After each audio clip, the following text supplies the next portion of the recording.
창세기 47장 27절에서 31절 말씀을 제가 받들어 봉독하겠습니다.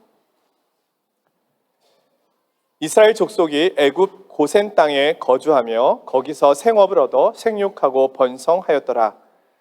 야곱이 애굽 땅에 17년을 거주하였으니 그의 나이가 147세라. 이스라엘이 죽을 날이 가까우매 그의 아들 요셉을 불러 그에게 이르되 이제 내가 네게 은혜를 입었거든 청하노니 내 손을 내 허벅지 아래에 넣고 인애와 성실함으로 네게 행하여 애굽의 나를 장사하지 아니하도록 하라. 내가 조상들과 함께 눕거든 너는 나를 애굽에서 메어다가 조상의 묘지에 장사하라. 요셉이 이르되 내가 아버지의 말씀대로 행하리이다. 야곱이 또 이르되 내게 맹세하라 하매 그가 맹세하니 이스라엘이 침상 머리에서 하나님께 경배하니라. 아멘. 드라마를 보면 지난 이야기의 줄거리를 요약해서 보여줄 때가 있습니다. 그러면 지금 이야기가 어떻게 전개되고 있는지를 다시 알게 됩니다.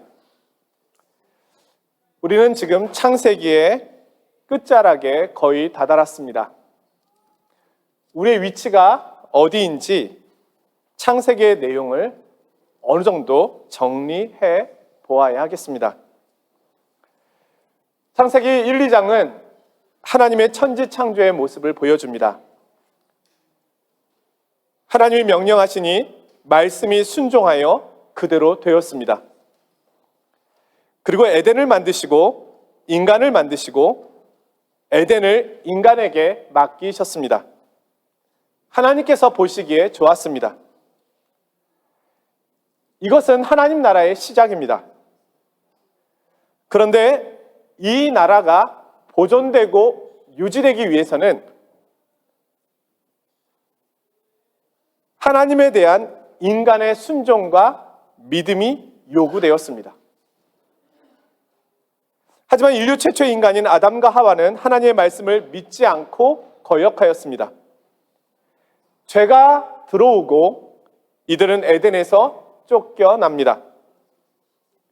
하나님께 거역한 이 세상에는 죄가 관영하기 시작하였고 하나님께서는 홍수 심판을 행하셨습니다. 그러나 그 후에도 인간은 바벨탑을 쌓고 스스로 하나님이 되려 하다가 하나님의 심판으로 흩어지게 되었습니다. 하나님의 나라는 이렇게 사라지는 듯 보였습니다. 그러나 하나님께서는 그 가운데서 자신을 믿고 순종하는 아브라함을 부르심으로 하나님의 나라를 다시 회복하실 약속을 주십니다. 아브라함은 의와 공도를 이루게 될 그 나라를 열망하고 꿈꾸었습니다. 그리고 이 약속은 이삭과 야곱으로 이어집니다. 아브라함, 이삭, 야곱은 장차 하나님께서 이루실 그 나라를 바라보았습니다. 그러기에 그들은 이 땅에서는 외국인처럼 나그네처럼 살았습니다. 그들은 이 땅의 나라에 살았지만 땅의 백성이 아닌 것처럼 살았고 세상에 살았지만 이 세상에 속한 사람이 아닌 것처럼 살았습니다. 이들은 하늘과 땅의 경계인으로 하나님과 사람의 경계인으로 살았습니다. 그런데 이들이 하나님 나라의 백성으로 믿음과 순종의 사람이 된 것은 한순간에 된 것이 아님을 성경은 보여주고 있습니다. 이들에게는 많은 연단과 훈련이 필요하였습니다. 이들은 지속적으로 믿음과 순종의 훈련을 받아야만 했습니다. 아브라함은 이삭을 바치는 시험까지 치루어야 했습니다. 이삭은 다투지 않고 온유함으로 우물을 양보하면서 하나님의 약속의 땅 경계까지 나아갔습니다. 그리고 야곱은요, 이것은 뒤에 보도록 하겠습니다. 어떤 설교가는 이들 족장들이 하나님과 2인 삼각 경기를 하며 신앙의 순례를 감내했다고 말합니다. 저는 이 표현이 너무너무 좋아서 오늘 말씀의 제목으로 사용하였습니다. 우리의 신앙의 여정은 하나님과의 2인 삼각 경기를 하는 것과 같습니다. 2인 삼각 경기를 아십니까? 어렸을 때 학교에서 운동회를 하면 부모님도 함께 참석해서 공 굴리기 기억나시죠? 이따만한 공, 예. 그리고 줄다리기, 그리고 이어달리기 등 많은 경기를 합니다. 그 가운데 2인 삼각 경기라고 있습니다. 2인 삼각은 두 사람이 나란히 옆에 서가지고 두 사람의 가운데 발을 묶어서 다리가 하나, 둘, 셋 이렇게 되도록 만드는 것이죠. 그러면 두 사람은 세 다리로 뛰게 됩니다. 해보신 분들은 아시겠지만 이게 어렵습니다. 생각보다 어렵습니다. 가운데 두 발이 서로 묶여있기 때문에 서로 발을 맞추지 않으면 넘어지기가 쉽습니다. 그래서 어깨 동무를 하고 하나, 둘 구령을 붙여 호흡을 함께 맞춥니다. 마음이 너무 급해가지고 한 사람의 발이 먼저 나가거나 또 너무 느긋해가지고 상대방이 발을 따라가지 못하면 잘 달릴 수도 없을 뿐더러 넘어질 수 있습니다. 반면에 두 사람의 호흡이 너무 잘 맞으면 마치 네 발처럼 아주 쉽게 달릴 수 있습니다. 아브라함, 이삭, 야곱. 그 외에 많은 믿음의 사람들은 일평생 하나님과 함께 뛰는 시간을 가져야만 했습니다. 하나님과 함께 뛰는 방법을 배워갔습니다. 이들 가운데서 오늘은 야곱의 남은 이야기를 보려고 합니다. 오늘 야곱의 삶을 통해서 우리에게 주시는 하나님의 음성에 귀를 기울여 보겠습니다. 세월은 또 흘러서 한 주 만에 야곱이 147세가 되었습니다. 우리의 시간과 구약의 시간은 좀 다릅니다. 그는 이 땅에서 마지막 시간을 보내고 있습니다. 가뭄으로 인하여 가나안을 떠나서 이집트에 내려온 지 17년이 되는 시간입니다. 긴 인생의 경주를 마치고 그는 이집트의 총리가 되어 있는 아들 요셉에게 요청합니다. 나를 이집트에서 장사하지 말고 내가 조상들과 함께 눕거든 나를 이집트에서 메어다가 조상의 묘지에 장사하라. 요셉아, 꼭 이 약속을 지키겠다고 맹세하라. 이에 요셉이 맹세합니다. 49장에도 이 야곱의 유언이 반복되어 나오는데요. 야곱의 마지막 유언은 아브라함과 사라 그리고 아버지 이삭과 리브가가 묻혀있는 막벨라 굴에 자신을 함께 장사하라는 것이었습니다. 막벨라 굴은 가나안 헤브론에 있습니다. 야곱은 왜 이곳에서 장사하려 할까요? 그것은 아브라함과 이삭과 야곱에게 주신 하나님의 약속이 있는 곳이기 때문입니다. 하나님께서는 아브라함과 이삭과 야곱 그리고 이들의 후손들에게 가나안 땅을 주시겠다고 약속하셨습니다. 그러니 그들은 그 땅에서 후손들과 함께 있기를 원하였습니다. 또한 후손들에게는 하나님의 약속의 확신을 심어주는 것입니다. 지금 야곱은 하나님의 약속을 바라보고 있습니다. 야곱은 달라졌습니다. 하나님 나라에 대한 언약의 계승자로 아브라함과 이삭을 이어서 이제는 우뚝 서 있었습니다. 야곱이 어떻게 이렇게 언약의 계승자가 될 수 있었는지 야곱의 삶을 잠깐 추적해 보겠습니다. 야곱은 형 에서를 속이고 아버지 이삭을 속여서 장자의 축복을 가로채고 달아났습니다. 야곱은 왜 이토록 열심히 다투고 속이는 자로 살았을까요? 그에게 있어서는 보이는 것, 땅의 것이 전부였기 때문입니다.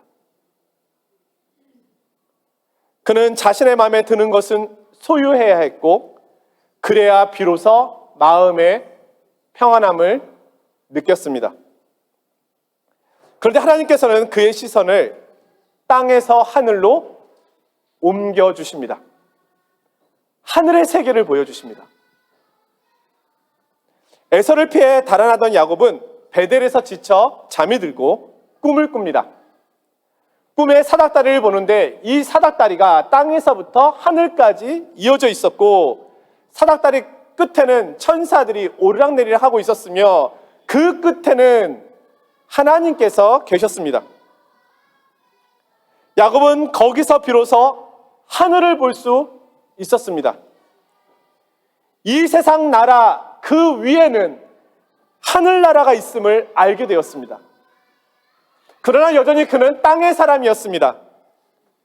그로부터 20년 후 허벅지가 어긋나기까지 드린 기도를 통하여 그는 하나님의 복과 은혜가 자신의 삶의 절대적임을 깨닫게 되었습니다. 그러나 그 후에도 야곱은 12자녀들 가운데서 요셉을 붙잡았습니다. 그를 놓으면 죽을 것만 같았습니다. 그로 인하여 자녀들 사이에 평화가 깨졌습니다. 그리고 끝내 요셉은 형들로부터 분리되어 버립니다. 야곱은 요셉을 잃었다고 여기자 이번에는 베냐민을 붙잡았습니다. 그러나 결국 그는 베냐민도 놓아야만 했습니다. 그는 죽음의 슬픔을 경험합니다. 이 땅에서 붙잡을 수 있는 소망이 다 사라져 버렸습니다. 그러나 그때 요셉과 베냐민을 통하여 위로해 주시는 하늘의 하나님을 만나게 됩니다. 변하지 않는 소망과 약속은 오직 하나님만이 주시며 하나님께서 이루심을 경험합니다. 그는 이제 자신이 살아온 삶을 고백하고 험악한 세월을 고백하고 하나님의 약속을 붙잡습니다. 땅의 사람에서 하늘의 사람이 되는 것입니다. 그는 이제 아브라함과 이삭이 바라보았던 그 하나님께서 만드실 그 나라를 소망하게 되었습니다. 야곱의 마지막 모습은 평화롭고 아름답고 고요합니다. 우리가 알고 있듯이 야곱은 늘 하나님보다 빨리 뛰는 사람이었습니다. 먼저 가는 사람이었습니다. 그는 혼자 뛴다고 생각했습니다. 혼자 뛸 수 있다고 생각했습니다. 그러나 인생의 경주는 하나님과 함께 뛰는 것이었습니다. 야곱이 서두른다고 해서 빨리 갈 수 있는 것이 아니었습니다. 그는 넘어집니다. 수없이 넘어집니다. 하나님께서는 그렇게 갖고 있는 야곱의 허벅지뼈를 치셨습니다. 어긋나게 하셨습니다. 그는 이제 빨리 갈 수 없었습니다. 하나님을 의지해야만 했습니다. 하나님과 어깨동무를 해야만 했습니다. 하나님의 지팡이를 의지해야만 했습니다. 그러자 신기합니다. 더디 갈 것 같았는데 그렇지 않았습니다. 힘들 것 같았는데 그렇지 않았습니다. 그는 천천히 하나님과 함께 뛰는 법을 배웠습니다.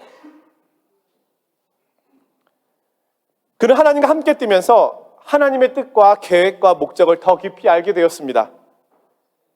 태중에 있을 때부터의 하나님의 계획을 깨닫게 되었습니다. 그리고 장차 하나님께서 회복하실 그 하나님 나라를 바라보고 소망하게 되었습니다. 하나님의 약속을 믿게 되었습니다. 그리고 이제 후손들에게 그 약속을 바라보도록 하고 있습니다.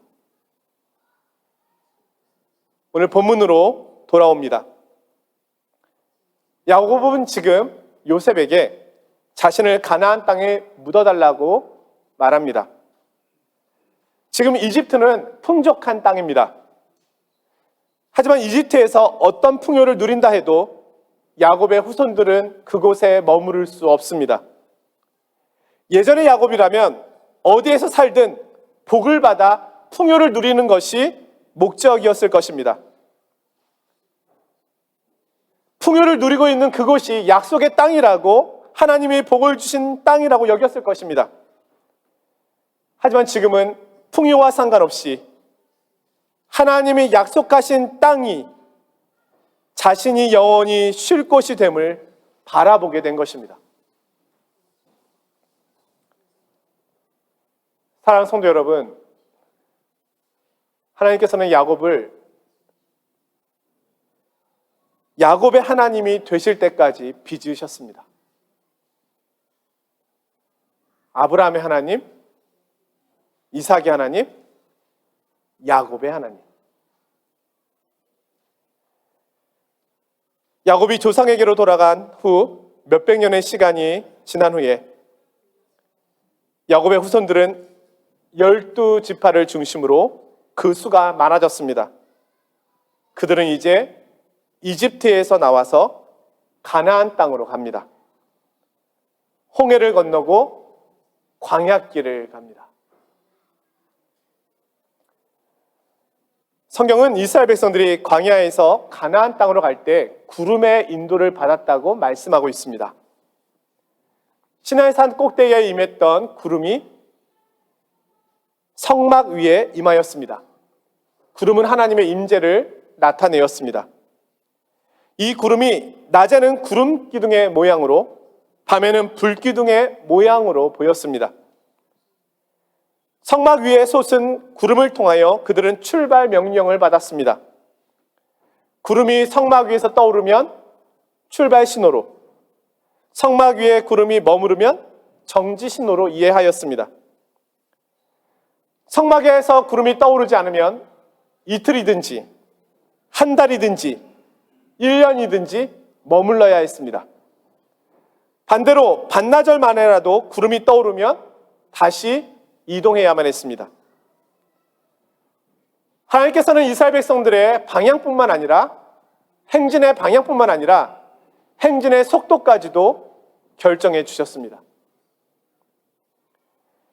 이스라엘의 광야 행진의 중요성은 빨리 가거나 늦게 가거나 하는 것이 아니었습니다.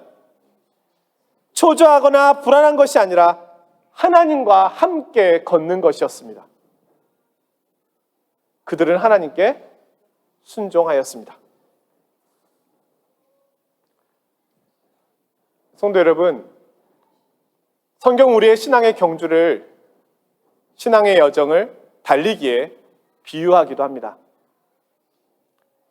우리는 하나님과 지금 2인 삼각 경기를 하고 있습니다. 목표 지점은 하나님 나라입니다. 그곳을 향해 뛰어가고 있습니다. 하나님과 함께 호흡을 맞추며 가고 있는 것입니다. 내가 먼저 가도 넘어지고, 하나님이 앞서 가시는데 내가 머물러 있어도 넘어집니다. 하나님과 함께 가야 합니다. 우리는 매일매일 그것을 배우고 있습니다. 그리고 끝내 둘의 호흡이 맞으면 아주 쉽습니다. 내 다리 같습니다. 제가 즐겨보는 한국의 예능 프로그램이 있습니다. 축구하는 프로그램인데요. 뭉쳐야 찬다 뭐 이런 겁니다. 그 프로그램을 보면서 삶에 대해서 정말 많은 것들을 생각해 보게 되는데, 한 번은 축구를 하는 감독이 자기 선수들에게 이런 지시를 내립니다. 상대를 불안하게 해. 그냥 놓아두지 마. 그래야 실수도 하고 계속 당황하게 될 때 기회가 오는 거야. 계속 여유를 갖지 못하도록 상대방을 압박하라는 이야기였습니다. 그 내용이 저에게는 너무 신기하게 다가왔습니다. 스포츠는 원래 페어플레이인데 이것도 스포츠의 한 전략이구나. 상대를 불안하게 만드는 것도 스포츠의 한 방법이구나. 그래서 저는 우리 인생에서 사탄이 이런 방법을 쓰겠구나라고 생각하게 되었습니다.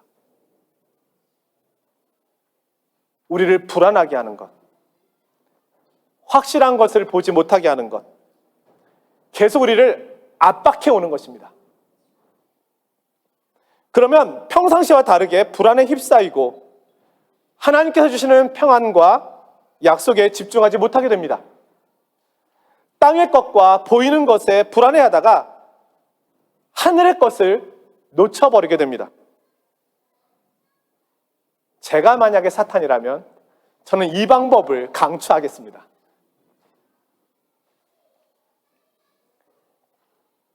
인생의 압박은 늘 있습니다. 그럴 때 우리는 흔들리지 않는 영원한 것을 바라보아야 하겠습니다.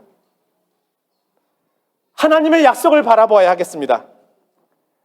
하나님 나라를 보아야 하겠습니다. 하나님과 함께 뛰어야 하겠습니다. 가장 좋은 것은 아직 오지 않았습니다. 그러나 반드시 올 것입니다.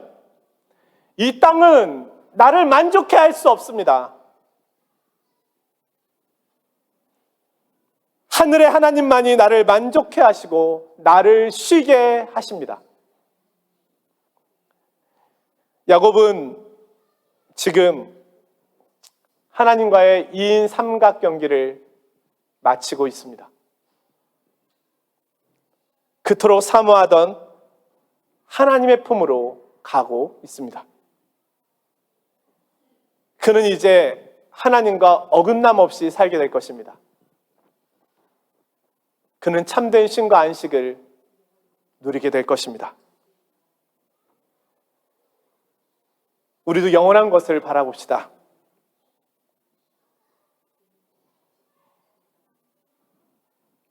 설 명절인데요.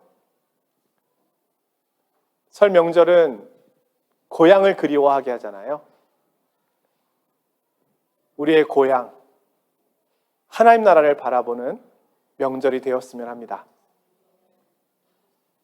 한 주간도 하나님께 주시는 은혜와 복이 성도님들 위해 가득하시기를 주님의 이름으로 축원드립니다.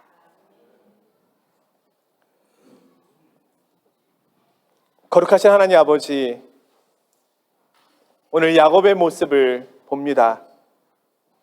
그리고 그 모습이 저희들의 모습임을 봅니다. 앞서가다 넘어지고 뒤처지다 넘어지고 저희들의 인생이 끝없이 넘어지는 삶의 여정임을 봅니다. 그러면서 하나님과 함께 뛰는 법을 배웁니다. 하나님께서 멈추실 때 멈추고 가실 때 가는 법을 배웁니다.